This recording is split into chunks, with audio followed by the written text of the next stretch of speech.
ಹೌದು, ನಂದು ನೋಡ್ರಿ ತೆರೆದ ಪುಸ್ತಕ, ಓಪನ್ ಪುಸ್ತಕ ನಂದು. ಎಸ್, ಎಲೆಕ್ಷನ್ ಬಂದಾಗ ಏನು ಪ್ರಿಂಟ್ ಮಾಡ್ತೀನ ನೋಟ್ನ? ಇವ್ರೇನು ಪ್ರಿಂಟ್ ಮಾಡ್ತಾರ ಎಲೆಕ್ಷನ್ ಬಂದಾಗ? ಎಲೆಕ್ಷನ್ ಬಂದಾಗ ಹೌದು ಒಂದು ಪಾರ್ಟಿ ಕಟ್ಟಬೇಕು.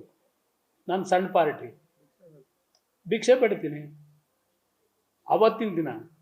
ಇಲ್ಲಿ ಪ್ರತಿದಿನ ರುಜು ಹಾಕೋದಕ್ಕೆ ನಾನೇನು ಎರಪ್ಪ ಎಷ್ಟು ಈಗ ನಡೀತಿದೆಯಲ್ಲ, ಆ ಕೆಲಸ ನನ್ನ ಜೀವನದಲ್ಲಿ ಮಾಡಿಲ್ಲ. ಅದಕ್ಕೆ ಜನ ಇವತ್ತೂ ಚುನಾವಣೆ ಡಿಕ್ಲೇರ್ ಆದಾಗ ಪ್ರೀತಿ ತಂದು ಕೊಡ್ತಾರೆ, ಖರ್ಚು ಮಾಡ್ತೀನಿ. ನಾನು ಮನೆ ದುಡ್ಡಿನಲ್ಲಿ ಮಾಡೋಕ್ಕಾಯ್ತದೆ ಚುನಾವಣೆ ರಾಜಕೀಯದಲ್ಲಿ? ಯಾವ ಕೈಗಾರಿಕೆ ಬಂದು ನೋಡಕ್ಕೆ ಹೇಳಿ. ಡೆಲ್ಲಿ ಒಳಗೆ ಅಡ್ಮಿನಿಸ್ಟ್ರೇಷನ್ ಏನು ಅನ್ನೋದನ್ನ ಇಲ್ಲಿ ಮಾಡ್ದಂಗಲ್ಲ. ಅಸಿಸ್ಟೆಂಟ್ ಡೈರೆಕ್ಟರ್ಗಳನ್ನೂ ಬಿಡಲಿಲ್ಲ. ಬಗ್ಗೆ ಚರ್ಚೆ ಯಾಕೆ ಬಂದು? ಅಯ್ಯೋ, ಇಲ್ಲೇ ಹೋಗಿದ್ರೆ ಇಲ್ಲೇ ಏನು ಮಾಡ್ಬಿಡೋದಂತೆ? ಅದ್ರ ಬಗ್ಗೆ ಚರ್ಚೆ ಬೇಡ. ನನ್ನ ಇದೆ ಬೇರೆ. ಅವರು ಯಾರು? ನಾನು ಇನ್ನೇನು ಏನು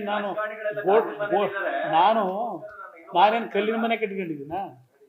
ನಾನಿರೋದು ರಸ್ತೆಲೆ. ಅಯ್ಯೋ ಹೇಳ್ಕೊಳ್ಳಪ್ಪ, ದಿನ ಜಾಗಟೆ ಹೊಡ್ಕೊಂಡು ಹೋಗ್ಲಿ. ಹಿಡ್ಕೊಂಡಿರೋರು ಯಾರು ನೋಡ್ರಿ? ಅವರ ಹತ್ರ ನಾನು ಕೇಳಬೇಕಾಗಿಲ್ಲ. 2006-7 ಮುಖ್ಯಮಂತ್ರಿ ಆದಾಗ ಏನೇನು ಕೊಟ್ಟಿದ್ದೀನಿ ಅನ್ನೋದು ಸರ್ಕಾರದ ಕಡತ ನೋಡೋಕೆ ಅವತ್ತು ಜೊತೆ ನಿಲ್ಲಿಲ್ವಾ? ಏನು ಮಾಡಬೇಕು ಇಲ್ಲಿ ಹೇಳ್ತಾ ಇಲ್ವಾ? ನನ್ನ ಕೈಲಿ ಏನಾಗುತ್ತೋ ಮಾಡ್ತಾ ಇದ್ದೀನಿ.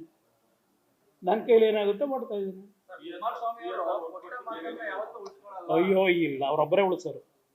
ಅವರೊಬ್ಬರೇ ಉಳಿಸ್ಕೊಂಬಂದಿರೋದು ಕೊಟ್ಟು ಮಾತಲ್ಲ. ಅವ್ರ ಬಗ್ಗೆ ಯಾಕೆ ಚರ್ಚೆ ಮಾಡ್ತೀವಿ? ಅವರ ಹೇಳಿಕೆಗಳಿಗೆ ನನ್ನಿಂದ ಉತ್ತರನೇ ಕೇಳಬೇಡಿ. ಮಂಡ್ಯ ಜಿಲ್ಲೆ ಜರ ಕೊಡ್ತಾರೆ ವಿಚಾರ. ನ್ಯೂಸ್ ಫಸ್ಟ್, ನಿರ್ಭೀತಿಯಿಂದ ನಿಮ್ಮ ಪರವಾಗಿ.